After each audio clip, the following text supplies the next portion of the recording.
अगर आप जानना चाहते हो कि फिजिक्स यानी भौतिकी से कौन से टॉपिक से क्वेश्चंस 72वें बीपीएससी यानी बीपीएससी में रिपीट होते हैं, तो ये क्लास आपके लिए है। तो हेलो दोस्तों, welcome to my channel Noor BPSC classes, जहाँ पे मैं भौतिकी के क्वेश्चन पीवाईक्यू रिपीट किए हुए पीवाईक्यू के क्वेश्चंस करवाती हूँ। और ये पहली क्लास है भौतिकी की। इससे पहले बहुत सारे क्लासेस अपलोड हो चुके हैं, जिसने नहीं देखा वो जाके ज़रूर देख लो। पीवाईक्यू की वेरी वेरी इंपॉर्टेंट क्वेश्चंस करवाए हुए हैं। आज भौतिकी शुरू कर रहे हैं और ये पहला क्लास है भौतिकी की। तो देखो क्वेश्चन नंबर 1 क्या कह रहा है, एक बार ध्यान से देखते हैं और समझने की कोशिश करते हैं। एक्सरे का एक गुण यह है कि उन्हें विक्षेपित किया जा सकता है। विक्षेपित का मतलब देखिए डिस्पर्स होता है। मैंने पहले इंग्लिश वर्ड लिख दिया है जिसे हिंदी समझ में ना आए। तो देखो डिस्पर्स का मतलब होता है विक्षेपित, ठीक है। तो नहीं किया जा सकता, तो उपयुक्त में से कोई नहीं। ऑप्शन नंबर डी राइट हो जाएगा। अब इसके बारे में हम पूरे एक्सप्लेनेशन के साथ पढ़ेंगे, क्योंकि 72वीं बीपीएससी जो एग्ज़ाम्स होने वाले हैं उसमें हमारे क्वेश्चंस अच्छे से क्लियर हो और हमें टाइम भी मिल गया है, तो हमारा क्वेश्चंस ज़्यादा अच्छा डिटेल में पढ़ाई हो, ठीक है। तो देखो एक्सरे एक प्रकार का विद्युत चुंबकीय तरंगे है। तो अगर आपका एक्सरे से क्वेश्चन आ गया किस टाइप का प्रॉपर्टी में से, तो देखिए उसका पहला टॉपिक हो गया, पहला जो प्रॉपर्टी हो गया वो हो गया विद्युत चुंबकीय तरंगे हैं, ठीक है। यानी इसे हम कह सकते हैं कि इसका एक प्रॉपर्टी है। देखो यह तटस्थ यानी न्यूट्रल होती है। याद रखना एक्सरे क्या होती है, एक न्यूट्रल होती है। इन पर ना तो विद्युत क्षेत्र ना ही चुंबकीय क्षेत्र का कोई प्रभाव पड़ता है। बहुत ही इंपॉर्टेंट है, इसे ध्यान से देखो और क्लास में आखिर तक बने रहो। आपके बहुत सारे क्वेश्चंस, बहुत सारे जो कंसेप्ट होंगे क्लियर होंगे, टॉपिक भी समझ में आएगा कि आपको फिजिक्स में कैसे तैयारी करना है। क्योंकि 72वीं बीपीएससी में यानी बीपीएससी में आपके जो एग्ज़ाम्स में 30 क्वेश्चंस आने वाले हैं साइंस से। और इस चैनल पे आपको और फिजिक्स हो, केमिस्ट्री हो एंड बायो हो, ये सारे 20 ईयर के क्वेश्चंस पीवाईक्यू आपको मिलने वाले हैं। तो तैयार रहो एंड समझते रहो, और अगर टाइम हो तो आप नोट्स ज़रूर बनाओ। अब दूसरा क्वेश्चन देखिए। अब दूसरा कह रहा है एक संधारित्र का प्रतिघात होता है। देखो संधारित्र जिसे नहीं समझ में आ रहा तो कैपेसिटर देख सकते हैं। कैपेसिटर आप लोगों ने क्लास 12 में बहुत ही अच्छे से पढ़ा होगा। तो कैपेसिटर का क्या वर्क होता है, टू स्टोर एनर्जी, ठीक है। इसका सिंपल आप याद कर सकते हैं, टू स्टोर एनर्जी। तो देखो कह रहा है कि यह इसका होगा ऑप्शन नंबर सी, आवृत्ति के व्युत्क्रमी। व्युत्क्रमी का मतलब होता है इनवर्सली प्रोपोर्शनल, ठीक है।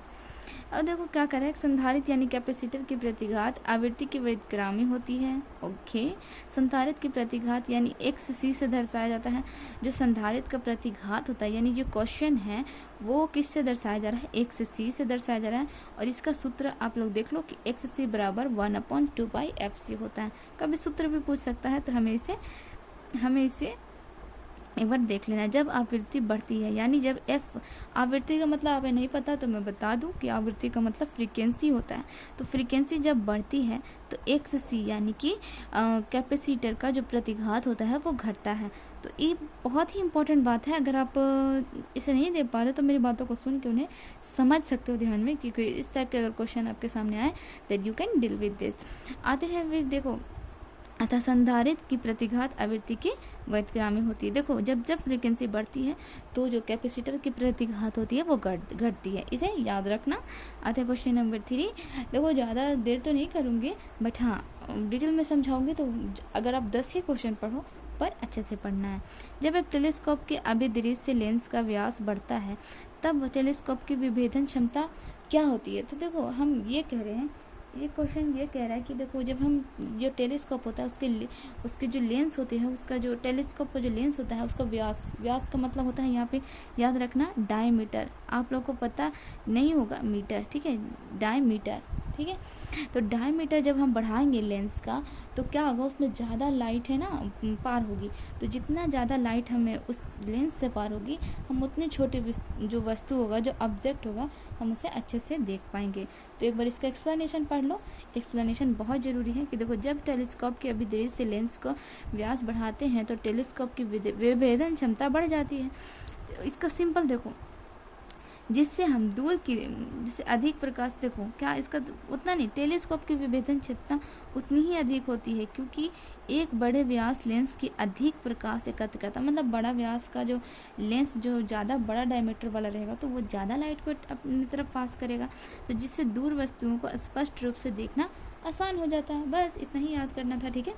और इसका देखो विभेदन क्षमता, इसका जो ये क्या कहते हैं, ये फॉर्मूला देख लो, तो D/1.22 लैम्डा होगा। D बराबर अभिदेश लेंस का व्यास 1 बराबर तरंग दैर्घ्य है। अभिभेदन क्षमता डायरेक्टली प्रोपोर्शनल डायमीटर के होता है, तो इसे जरूर याद रखना, ठीक है।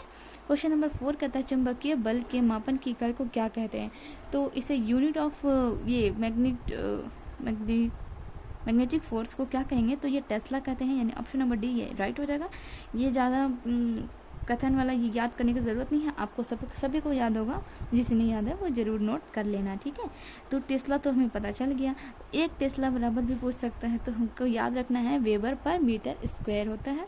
कोबाल्ट एक धातु है, यहाँ पे देख लो कि कोबाल्ट एक धातु है, इसके जो सारे ऑप्शन है उसको भी एक्सप्लेन किया है। और अधिकतर बीपीएससी क्या करता है ना कि जो ऑप्शंस रहते हैं ना उससे क्वेश्चन को क्रिएट करता है, तो हमें ऑप्शंस को भी नहीं छोड़ना है। अगर आप सीरियस स्टूडेंट हो then you have to focus on every questions of PYQ, ठीक है।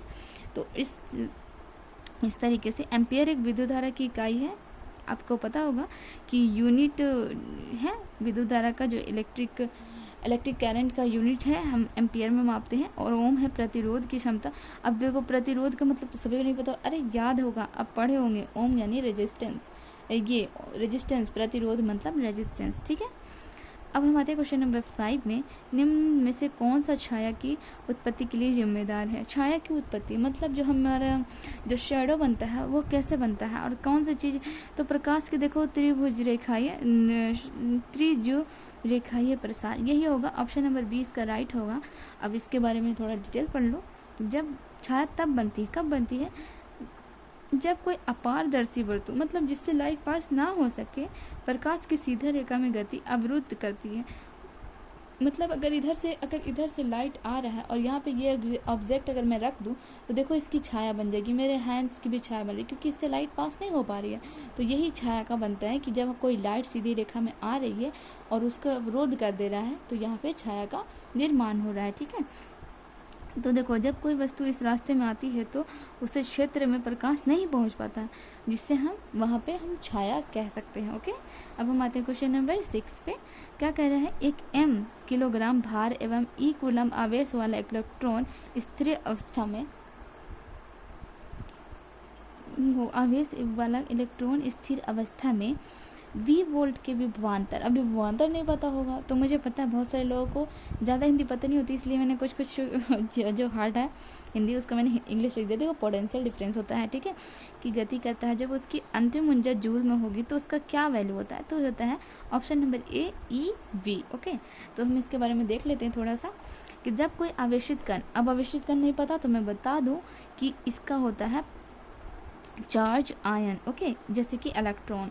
विभवांतर यानी पोटेंशियल डिफरेंस वोल्ट में गुजरता है, वोल्ट से गुजरता है, उसे जो ऊर्जा मिलती है वह विद्युत स्थैतिक ऊर्जा होती है, ठीक है, विद्युत स्थैतिक ऊर्जा होती है।